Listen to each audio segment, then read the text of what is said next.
जड़े पागल स्वामी घटाई उन्मुक्त कांड। टांगिया हाणी स्त्री को हत्या करने पर गाँव में एने आतंक सृष्टि होईछि। तबे ढेंकानाल जिला महावीरड़ थाना मझिका गाँव में एहीपरि अभावनीय घटना घटी बेले निज स्त्री को राति रे टांगिया हाणी हत्या करिछि पागल स्वामी। जहाँकि मझिका गाँव जगा देहुरी तांको स्त्री झुमुरी देहुरी को एक टांगिया हाणी हत्या करने पर स्त्रीर मृतदेह को नहीं गाँ पाख श्मशान रे गात खोली पुति देबाकू चेष्टा करुवा बेले खबर पाई सेठारे पहुंची महावीरड़ पुलिस।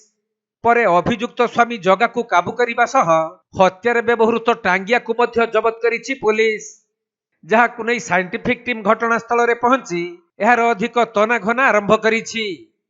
सेपटे पुअर पागलामी बाहरी थिबारु से एहीपरि हत्याकांड घटाइथिबा तांको बापा प्रकाश करिसंती। मो पुओ ना को पागल होइना पुओ ना को पुओ नाही जगा देहरी बे कहा कहला बहु कहला काकी पागल होइना सारे हेडू और कोन करिया 3 दिन काल पागल हला ताको आमे आते पालुन कि तापा को आमे जाई पालुन।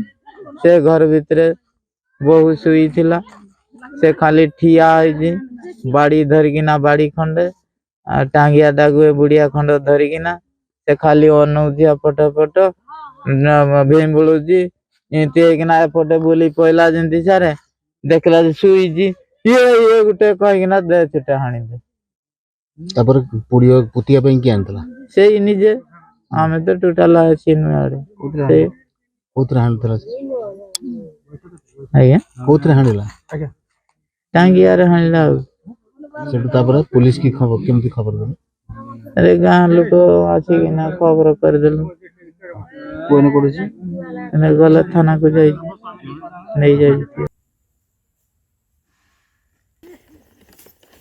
ढेंकानाल जिल्लारू असीम अमिताभ शतपथी रिपोर्ट कोणार्क लाइव।